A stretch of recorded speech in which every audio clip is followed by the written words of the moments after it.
With the name of Allah. Students अस्सलाम वालेकुम, कैसे हैं आप सब? अच्छा जी, आज हमारी एक्सरसाइज नंबर 1.1 का क्वेश्चन नंबर 4 है। Name the property used in the following. अब इन क्वेश्चन में हमने जस्ट बताना है कि कौन कौन सी प्रॉपर्टीज़ यूज़ हुई हैं। तो इसके लिए आपको पेज नंबर 7 पे कंप्लीट गाइडलाइन मिलेगी। Properties of real numbers. सबसे पहले हमारे पास जो वैल्यू है, चलिए साथ साथ थोड़ा राइट कर देती हूँ साथ साथ ताकि दोनों तरफ से आपको समझ आ जाए। हमारा फर्स्ट वन क्वेश्चन है a + 4 + b = a + 4 + b। अगर आप इस पे गौर करें तो दोनों साइड्स पे सेम वैल्यूज़ हैं, a + 4 + b। बस इनको सॉल्व करने का मेथड जो है वो थोड़ा सा ब्रैकेट्स के अंदर शो कर दिया गया है कि पहले a + 4 को लेफ़्ट साइड पे a + 4 को सॉल्व करें तो दूसरी साइड पे a4 + b को। लेकिन ये हमने तो जस्ट प्रॉपर्टीज़ बतानी है, हमारा सॉल्व वाला तो यहाँ पर कोई काम नहीं है। तो हम देखते हैं हमारी इस क्वेश्चन के अकॉर्डिंग कौन सी प्रॉपर्टी जो है। अगर आप नंबर थर्ड पे गौर करें, associative a plus with in bracket b + c = with in bracket a + b और प्लस c। अगर आप इसको डिजिट्स की शक्ल में देखें तो 2 + 3 + 5 और 2 + 3 + 5। ब्रैकेट का मतलब ये होगा कि पहले ये ब्रैकेट सॉल्व होगी, बाद में वो 3 और 5 को हमने ऐड किया तो हमारे पास 8 आ गया, और 8 और 2 को ऐड किया तो 10 आ गया। इधर 2 और 3 को फर्स्ट में ऐड करेंगे क्योंकि वो ब्रैकेट में है, तो 5 और 5 और 5 10। तो left hand side will be equal to right hand side. तो ये हमारी कौन सी प्रॉपर्टी होगी? Associative property. लेकिन चूंकि हमारे पास ये प्लस के साइन है तो ये आएगी हमारे पास associative property with respect to addition. Associative property with respect two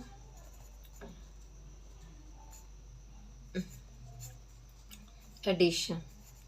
plus की है तो हमने वही साइन साथ बताना है। सेकेंड वाला है हमारे पास √2 + √3 = √3 + √2। √2 है तो देखेंगे कि सिर्फ प्लेस चेंज है, वैल्यूज शफल की हुई हैं लेकिन सेम है, दोनों तरफ हमारी वैल्यूज़ सेम है। तो ऐसी हमारे पास कौन सी प्रॉपर्टी होगी? नंबर सेकंड पे देखें, a + b = b + a। पहले वाली पहले रख लें या दूसरे वाली पहले रख लें, दोनों आंसर सेम होंगे। तो ये हमारे पास है कम्यूटेटिव प्रॉपर्टी। ये कौन सी हमारे पास आएगी? Commutative property. साथ आप लिखेंगे विद रिस्पेक्ट टू एडिशन, चूँकि ये एडिशन की है तो with respect to addition. Next third one question है x - x = 0। तो कोई भी वैल्यू है, ये इन्वर्स में हम इसको लेते हैं। ये देखें, अगर हम देखें हमारे पास x - x उन्होंने बोला x - x = 0। तो जो x इधर है इसको ये पॉजिटिव है, और पॉजिटिव का इन्वर्स हमारे पास क्या होगा? नेगेटिव। तो कोई भी वैल्यू जो इन्वर्स में होगी वो आपस में कैंसिल होकर हमारे पास आंसर 0 के इक्वल आएगा। कोई भी इन्वर्स वैल्यू हमारे पास आंसर 0 ही देगी। तो इन्वर्स में हम देखते हैं कोई हमारे पास है तो लास्ट वाली प्रॉपर्टी, एडिटिव प्रॉपर्टीज़ में लास्ट वाली प्रॉपर्टीज़ में देखें आप, इन्वर्स है a + -a और -a+। अगर हम इस ब्रैकेट को खोलते हैं प्लस माइनस तो इसको हम ऐसे भी लिख सकते हैं a - a तो = 0। ठीक है, तो कोई भी इन्वर्स प्रॉपर्टी हमारे पास, वो इन्वर्स वैल्यू हमारे पास आए वो आपस में कैंसिल होके हमें 0 वैल्यू में आंसर देगी। तो वो प्रॉपर्टी क्या है कहलाएगी? Inverse property of additive, inverse with respect to addition. Then fourth one question है हमारे पास a × b + c। अब हमारे पास देखेंगे आपके, पहले तो हम जस्ट बात कर रहे थे पॉजिटिव और नेगेटिव की, अब हमारे पास विद साथ मल्टीप्लिकेशन भी आ गई, a × b + c। और a जो है आपको पता है ब्रैकेट के अंदर दोनों वैल्यूज़ के साथ मल्टीप्लाई होगा, तो ये हमारे पास आ गया ab + ac। a दोनों में कॉमन है, यहाँ हमारे पास ये कॉमन है और यहाँ दोनों से फर्दर मल्टीप्लाई हो गया। तो ऐसी वैल्यू को हम देखते हैं कहाँ पर होगी हमारे पास ऐसी वैल्यू, मल्टीप्लाई में आ जाए, मल्टीप्लिकेटिव प्रॉपर्टीज़ में आ जाए तो यहाँ हमारे पास यही वैल्यू मल्टी एसोसिएटिव में आएगी। अगर हमने ए प्लस में भी देखा था तो वो वहाँ पर जगह चेंज होके सेम वैल्यूज़ थी, तो यहाँ पर भी एसोसिएटिव में भी जगह चेंज होके सेम वैल्यूज़ हैं। लेकिन यहाँ पर हमारे पास दोनों वैल्यूज़ मल्टीप्लाई में है, हमारे पास चूँकि एडिटिव इन्वर्स है, तो फिर हमारे पास ये हमारे पास एसोसिएटिव प्रॉपर्टी ही आएगी with respect to addition, associative property ही विद रिस्पेक्ट टू एडिशन।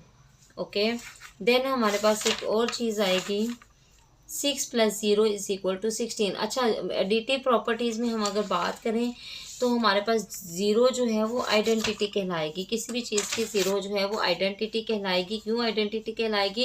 क्योंकि ज़ीरो को किसी भी डिजिट में ऐड किया जाए तो आंसर में कोई चेंज नहीं आता। ज़ीरो को किसी भी डिजिट में ऐड किया जाए तो आंसर में कोई चेंज नहीं आता, इसलिए हमारे एडिटिव प्रॉपर्टीज़ में ज़ीरो जो है वो आइडेंटिटी कहलाता है। ठीक है, तो ये हमारे पास identity property with respect to addition. Then अब मल्टीप्लिकेशन में हम देखें तो मल्टीप्लिकेशन में मैंने प्लस माइनस में बात की कि ज़ीरो हमारी वैल्यू को चेंज नहीं करेगा प्लस माइनस में। इसी तरह मल्टीप्लाई में हम किसी भी डिजिट को 1 के साथ मल्टीप्लाई करें तो आंसर हमारे पास सेम रहेगा। किसी भी डिजिट को हम 1 के साथ मल्टीप्लाई करें तो आंसर हमारे पास सेम रहेगा, और ये अब आइडेंटिटी प्रॉपर्टी कहलाएगी with respect to multiplication. Identity property with respect to multiplication. Multiplication में आइडेंटिटी प्रॉपर्टी 1 है और आइडेंटिटी प्लस माइनस में हमारे पास 0 है। तो ये हमारे पास नेक्स्ट वाली वैल्यू हम देखते हैं 4 into with in bracket 5 into 8, और ये दूसरी साइड पे हम देखें तो 4 इंटू 5 विद इन ब्रैकेट है और इंटू 8। हमारे पास ये वाली वैल्यू कौन सी कहलाएगी? यही हमारे पास एसोसिएटिव प्रॉपर्टी कहलाएगी। पहले वैल्यू किसी भी तरह से किसी को किसी के साथ मल्टीप्लाई कर लें। अगर हम एग्जांपल डिजिट्स में देखें तो 2 इंटू 3 इंटू 5, 2 इंटू 3 इंटू 5, ये विद इन ब्रैकेट जो है वो वैल्यूज चेंज हैं, लेकिन जब हम इनको सॉर्ट आउट करते हैं तो हमारे पास आंसर दोनों साइड्स पे सेम आता है। तो ये कौन सी वैल्यू है हमारे पास? Associative property with respect to multiplication. और A B into B A, तो ये हमारे पास कम्यूटेटिव प्रॉपर्टी, मतलब मुतबादल जगह चेंज की गई है, तो commutative property with respect to addition. इसके लिए आप पेज नंबर 7 को अच्छी तरह से ये प्रॉपर्टीज़ को आप रट लें तो आपके लिए क्वेश्चंस करना बहुत आसान हो जाएंगे। ठीक है, नेक्स्ट हमारे पास है जी name the property used in the following. Question first में -3 लेस देन -1 इम्प्लाइज दैट। इस साइन का मतलब होता है इम्प्लाइज दैट। मैथमेटिकली ऐसी वैल्यू जो होती हैं हमारे पास less than, greater than, less than और इक्वल टू, ग्रेटर देन और इक्वल टू, ये सब जो है ना वो इनइक्वालिटीज़ के साइन होते हैं।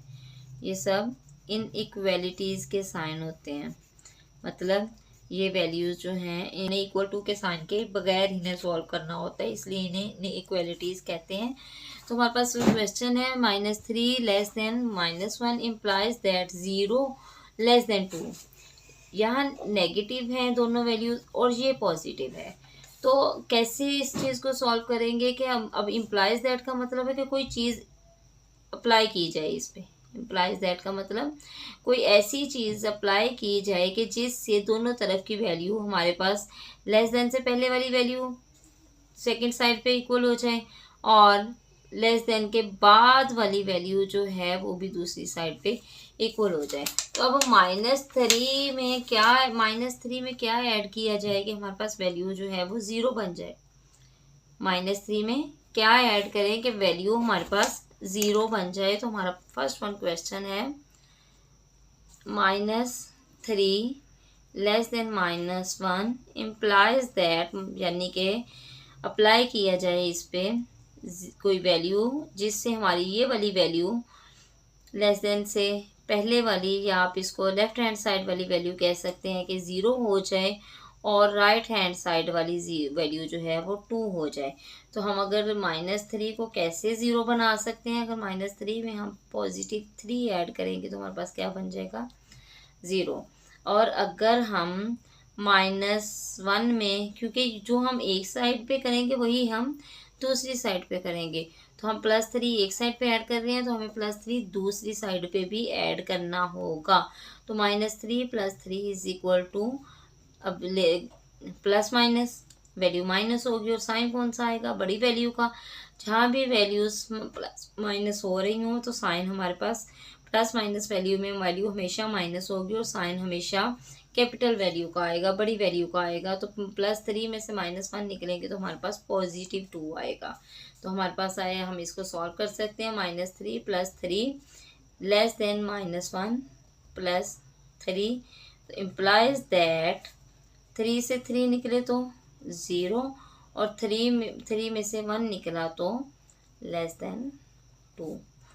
ठीक है, तो ये हमारी कौन सी वाली प्रॉपर्टी कहलाएगी,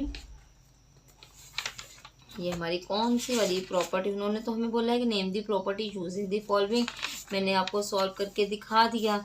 तो ये हमारे पास कौन सी प्रॉपर्टी कहलाएगी इम्प्लाइज दैट में। अब देखें ऑर्डर प्रॉपर्टीज़ में एडिटिव प्रॉपर्टी में अब देखें A less than B implies that A plus C, मतलब कोई वैल्यू हमने इधर भी प्लस की और greater than B plus C इधर भी प्लस की। ये ग्रेटर देन में भी आपको प्रॉपर्टी शो की गई है और लेस देन में भी प्रॉपर्टी शो की गई है। फिर दोनों में हमने कोई ना कोई वैल्यू ऐड करके तो उसको सॉल्व किया है। तो हमारे पास इस क्वेश्चन का एडिटिव प्रॉपर्टी, ये कौन सी प्रॉपर्टी कहलाएगी, एडिटिव प्रॉपर्टी। सेकेंड क्वेश्चन है हमारे पास, if A less than B then 1/a greater than 1/b। एक तो आप यहाँ पर एक चीज़ देखेंगे कि एक तो इसका साइन चेंज हो गया, एक इसका साइन चेंज हो गया, लेस देन से ग्रेटर देन में कन्वर्ट हो गया। और सेकेंड चीज़ जो यहाँ पर हुई है वो उल्ट हो गया है, यानी कि न्यूमरेटर और डिनोमिनेटर हम अगर किसी चीज़ को देखें, किसी भी वैल्यू का हम देखें, जैसे हमारे पास सपोज करें कि 1/2 है, 1 हमारे पास है न्यूमरेटर और 2 हमारे पास है डिनोमिनेटर। अगर हम इसको उल्ट करेंगे, इन्वर्स करेंगे, तो ये हमारे पास बन जाएगा 2/1। डिनोमिनेटर न्यूमरेटर की जगह चला जाएगा, न्यूमरेटर डिनोमिनेटर की जगह चला जाएगा। तो ये हमारे पास इन्वर्स प्रॉपर्टी कहलाएगी। और यहाँ पर इस क्वेश्चन में भी ऐसे ही है कि अगर हम देखते हैं कि ए, सेकेंड क्वेश्चन जो है वो हमारे पास है A less than B then 1/a greater than 1/b। तो हम अगर हमारे पास ए जो है, सपोज करें कि ए का डिनोमिनेटर नहीं है तो ए हमारे पास 1 है, इसको हम बी डिनोमिनेटर 1 है, तो जब हम इसको रेसिप्रोकल में लेके जाएंगे तो हमारे पास रेसिप्रोकल हमारे पास वैल्यूज चेंज कर देगा। न्यूमिनेटर को डिनोमिनेटर में लेके जाएंगे तो हमारे पास रेसिप्रोकल हमारे पास वैल्यूज चेंज कर देगा। न्यूमिनेटर को डिनोमिनेटर की जगह, डिनोमिनेटर को न्यूमिनेटर की जगह, तो हमारे पास 1/a ग्रेटर देन 1/b। तो ये हमारे पास प्रॉपर्टी कहलाएगी रेसिप्रोकल प्रॉपर्टी। बुक पे भी मैं आपको दिखाती हूँ रेसिप्रोकल प्रॉपर्टी, और बुक पे हमारे पास पेज नंबर 9 पे ये वाली प्रॉपर्टी मौजूद है, reciprocal property. A less than B implies that 1/a greater than 1/b, या A greater than B implies that 1/a less than 1/b। तो थर्ड वन क्वेश्चन पे आते हैं, if A less than B then A plus C less than B plus C. इसमें भी हमारे पास वही जो हमने फर्स्ट वाले में किया है, तो हमारे पास कोई भी वैल्यू इसमें हम ऐड करेंगे तो हमारे पास आंसर जो है वो लेस देन बी के ही हो जाएगा। तो ये भी हमारे पास, जैसे मैंने आपको फर्स्ट पार्ट पढ़ाया समझाया है, तो ये भी एडिटिव प्रॉपर्टी में आ जाएगी। ठीक है, अब आते हैं नंबर 4 क्वेश्चन की तरफ। तो हमारे पास है if A C less than B C and C greater than 0 then A less than B. C हमारे पास कोई भी ऐसा रियल नंबर है जिसको हम ए और बी के साथ मल्टीप्लाई कर रहे हैं और ए सी मल्टीप्लाई होके बी सी से बी सी से छोटा है, जबकि सी हमारे पास कोई ऐसा डिजिट है वो जो कि ज़ीरो से बड़ा है। तो ज़ीरो से बड़ा है तो डेफिनेटली ये 1 2 3 की फॉर्म में कोई भी रियल नंबर होगा, है किसी भी रियल फॉर्म नंबर की फॉर्म में होगा।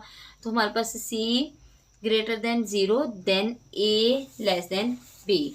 तो इसको हम सर्च आउट करते हैं कि ये हमारे पास किस प्रॉपर्टी में होगा। तो अगर आप हम यहाँ पर देखें मल्टीप्लिकेटिव प्रॉपर्टी में, तो ए C less than B C और सी जो है वो ग्रेटर देन है ज़ीरो के, तो हमारे पास वैल्यू बन जाएगी ए लेस देन बी के। तो ये हमारे पास आ गई मल्टीप्लिकेटिव प्रॉपर्टी। नेक्स्ट क्वेश्चन है हमारे पास 5 वाला, if A C less than B C and C जो है वो लेस देन ज़ीरो है, then A greater than B. तो ये भी इसी वैल्यू में हमें मिल जाएगी, A C less than B C और सी लेस देन ज़ीरो है तो then A greater than B. तो ये दोनों वैल्यूज़ हमारे पास इसमें मौजूद हैं। तो इन दोनों 4 और 5 की जो है वो हमारे पास है मल्टीप्लिकेटिव प्रॉपर्टी। मतलब हमारे पास 4 जो है वो भी मल्टीप्लिकेटिव प्रॉपर्टी में है और 5 जो है ये भी मल्टीप्लिकेटिव प्रॉपर्टी में है। नेक्स्ट हम चलते हैं आइदर ए लेस देन बी और ए इज इक्वल टू बी होगा, या फिर ए लेस देन बी। ए ग्रेटर देन बी होगा क्या, ए या तो बी के इक्वल होगा या ए जो है वो बी से छोटा होगा। तो ये हमारे पास इनवर्स प्रॉपर्टी में आ जाएगी। तो इनवर्स प्रॉपर्टी में कोई सी वैल्यू आपको मैच करें, तो ये आप कोशिश करें खुद करने की, वैल्यू मैच करें तो आपको इसका आंसर यहाँ से मिल जाएगा। नेक्स्ट अब हमारे पास क्वेश्चन है, इंसर्ट 2 रैशनल नंबर्स बिटवीन। अब इंसर्ट का मतलब होता है किसी भी चीज़ को ऐड कर देना, किसी वैल्यू में कोई चीज़ ऐड कर देना, और 2 रैशनल नंबर्स मतलब इनके बिटवीन का मतलब हो गया दरमियान। तो ये 2 डिजिट्स 2 वैल्यूज़ हमें दी गई हैं, तो कोई से 2 रैशनल नंबर्स हमने इनके दरमियान ऐड करने हैं। तो हमारे पास फर्स्ट क्वेश्चन है हमारे पास 1/3 एंड 1/4। मतलब इन दोनों को हम प्लस करेंगे, तो किसी भी चीज़ का हमने हाफ लेना हो तो अंडरस्टूड है कि उसको हम हाफ करेंगे, तो मतलब 2 हिस्सों में डिवाइड करेंगे। 2 हिस्सों में डिवाइड करने का मतलब हम उस वैल्यू को 2 पे डिवाइड कर देते हैं, तो हमारे पास हाफ आ जाएगा। ठीक है, तो हमने इसको प्लस किया दोनों वैल्यूज़ को, डिवाइडेड बाय 2। अब इसका एलसीएम लेना पड़ेगा, तो एलसीएम है हमारे पास 3 और 4 का एलसीएम लिया, 3 1 जा 3 और 4 1 जा 4, और ये हमारे पास एलसीएम बन गया 3 × 4 इज इक्वल टू 12। 12 हमारे पास एलसीएम आ गया है। 3 हाउस ऑफ 12, 3 4 जा 12 तो 4 1 जा 4, और 4 हाउस ऑफ 12, 4 3 जा 12 तो 3 1 जा 3। दोनों वैल्यूज ऐड हो गई, डिवाइडेड बाय 2। 4 और 3 कितना हो गया, 7। नेक्स्ट है हमारे पास 7/12 और डिवाइडेड बाय 2। अब इसको हम इसका रेसिप्रोकल ले लें, तो हमारे पास बनेगा 7/12। रेसिप्रोकल का मतलब आपको अब पता चल गया होगा कि रेसिप्रोकल में हम डिनोमिनेटर को न्यूमरेटर में और न्यूमरेटर को डिनोमिनेटर में चेंज कर देते हैं। इसका डिनोमिनेटर 1 है, तो इसका हम न्यूमरेटर बना लेंगे 1/2। अब दोनों वैल्यूज हमारे पास बटे में है, तो बटे वाली वैल्यूज में ऊपर वाली वैल्यू ऊपर वाली के साथ मल्टीप्लाई हो जाती है और नीचे वाली वैल्यू नीचे वाली के साथ मल्टीप्लाई हो जाती है। देन 7 1 जा 7 एंड 12 2 जा 24। ये हमारे पास वैल्यू बन गई। अब हमारे पास है वैल्यूज थी हमारे पास 1/3। सेकेंड वैल्यू हमने फाइंड आउट कर ली 7/24। थर्ड वैल्यू हमने फाइंड करनी है और लास्ट वन वैल्यू हमारे पास है 1/4। तो अब 1/4 को थर्ड वैल्यू हमने फाइंड करनी है, तो हमने सेकेंड वैल्यू और लास्ट वन वैल्यू को प्लस करना है। सेकेंड वैल्यू है हमारे पास 7/24 plus 1/4, same as it is जैसे हमने पहले किया है, डिवाइडेड बाय 2। दोनों का एलसीएम लिया 24 और 4 का एलसीएम लिया, तो 4 6 जा 24 और 4 1 जा 4, देन 6 1 जा 6 और 6 4 जा 24। अगेन एलसीएम हमारे पास आ गया 24। तो पहली वाली वैल्यू के में हमारे पास 24 मौजूद है, तो 7 1 जा 7 और 6 4 ज़ा 24, तो 6 1 ज़ा 6 डिवाइडेड बाय 2। 6 और 7 कितने हो गए हमारे पास 13/24 डिवाइडेड बाय 2। नाउ इसका रेसिप्रोकल 1 ज़ा 7 और 6 4 ज़ा 24, तो 6 1 ज़ा 6 डिवाइडेड बाय 2। 6 और 7 कितने हो गए हमारे पास 13/24 डिवाइडेड बाय 2। नाउ इसका रेसिप्रोकल ले लेते हैं 13/24 मल्टीप्लाई बाय 1/2।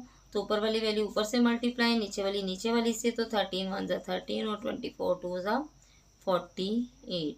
तो हमारे पास वैल्यू आ गई, थर्ड वन वैल्यू आ गई 13/48। ये हमारे पास सॉल्व हो गया पहला क्वेश्चन। अब हम आते हैं इसके सेकेंड पार्ट की तरफ। तो सेकेंड पार्ट भी हमारे पास ऐसे ही सॉल्व होगा। सेकेंड पार्ट को हम सॉल्व कर रहे हैं। ये है वैल्यू हमारे पास 3 और 4।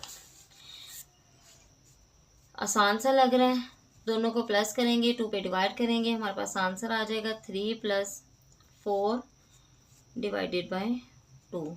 4 और 3 7 डिवाइडेड बाय 2। तो ये हमारे पास एक वैल्यू आ गई, मतलब इसको हम लिखें 3। सेकेंड वैल्यू आ गई 7/2। थर्ड हमने फाइंड करनी है और लास्ट वन वैल्यू हमारे पास ऑलरेडी मौजूद है 4। ठीक है, तो अब हम वही प्रोसेस करेंगे। सेकेंड वैल्यू को हम लास्ट वैल्यू के साथ प्लस कर देंगे। ठीक है, डिवाइडेड बाय फिर 2 से। तो अब इनका एलसीएम, इसके नीचे कुछ नहीं है तो सपोज करें इसके नीचे 1 है। एलसीएम हमारे पास 2 1 ज़ा 2 आ गया, क्योंकि एक ही वैल्यू है तो वही एलसीएम बनेगा। तो 2 7 1 ज़ा 2 1 ज़ा 2, तो 7 1 ज़ा 7 1 2 ज़ा 2, तो 4 2 ज़ा 8 डिवाइडेड बाय 2। 7 और 8 कितना हो गया 15/2 डिवाइडेड बाय 2। अब इसका रेसिप्रोकल ले लें 15/2 मल्टीप्लाई बाय 1/2। तो 15 1 ज़ा 15 और 2 2 ज़ा 4। तो हमारे पास थर्ड वन वैल्यू आ गई 15/4। इस तरह हमारे पास सेकेंड पार्ट कंप्लीट हो गया। अब हम आते हैं अपने थर्ड पार्ट की तरफ।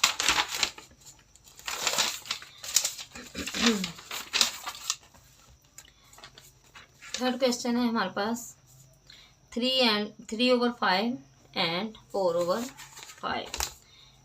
थर्ड वन क्वेश्चन है 3/5 एंड 4/5।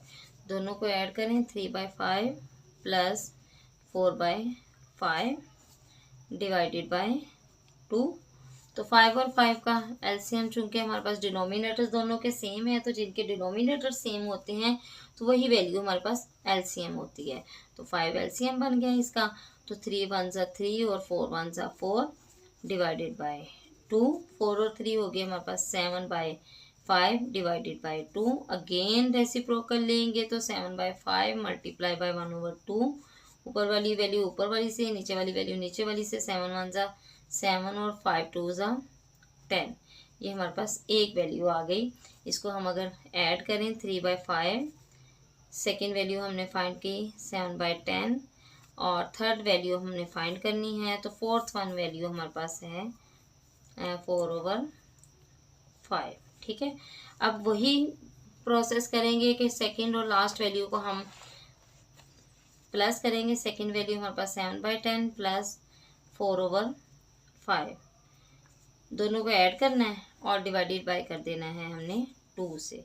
देन हमारे पास एलसीएम लेंगे, तो एलसीएम इसका लेने से 10 और 5 का एलसीएम लेने से 5 2 ज़ा 10 एंड 5 1 ज़ा 5, तो 2 1 ज़ा 2 और 1 5 2 ज़ा 10। कोई भी वैल्यूज़ एक टेबल पे जाती हों, अगर 2 हों तो बड़ी वाली वैल्यू हमारे पास एलसीएम बन जाती है। 5 2 ज़ा 10, जैसे कि आपको करके भी दिखा दिया है। तो 10 हमारे पास एलसीएम आ गया। 10 1 ज़ा 10, तो 7 1 ज़ा 7। 5 2 ज़ा 10, तो 4 2 ज़ा 8 डिवाइडेड बाय 2 से। 8 और 7 हमारे पास कितने हो गए 15। 15/10 डिवाइडेड बाय 2। अगेन रेसिप्रोकल लेंगे 15/10 मल्टीप्लाई बाय 1/2, तो ऊपर वाली वैल्यू ऊपर से मल्टीप्लाई, नीचे वाली वैल्यू नीचे से मल्टीप्लाई। तो 15 वन ज़ा 15 और 10 टू ज़ा 20। और अगर आप इस पे गौर करें तो ये किसी एक टेबल पे दोनों चीज़ें डिवाइड भी हो सकती हैं, या तो 15/20 भी आंसर में लिख दें तो तब भी ठीक होगा, लेकिन जहाँ तक हमारे पास सिंप्लीफाई की बात है, जहाँ एंड तक सिंप्लीफाई होता हो तो हम उसको सिंप्लीफाई कर देते हैं। ये अगेन सेम टेबल से डिवाइड होंगी, 5 से डिवाइड हो सकती हैं, तो हम दोनों को 5 से डिवाइड करते हैं। 5 3 ज़ा 15 और 5 4 ज़ा 20। तो हमारे पास जो थर्ड वन वैल्यू बनी वो है 3/4। होप सो स्टूडेंट समझ आ गई होगी। तो अब नेक्स्ट एक्सरसाइज के साथ मिलेंगे। किसी भी किस्म के क्वेश्चन में आप चैट बॉक्स में मैसेज कर सकते हैं, आपको फ़ौरन रिप्लाई दिया जाएगा। थैंक यू, अल्लाह हाफिज़।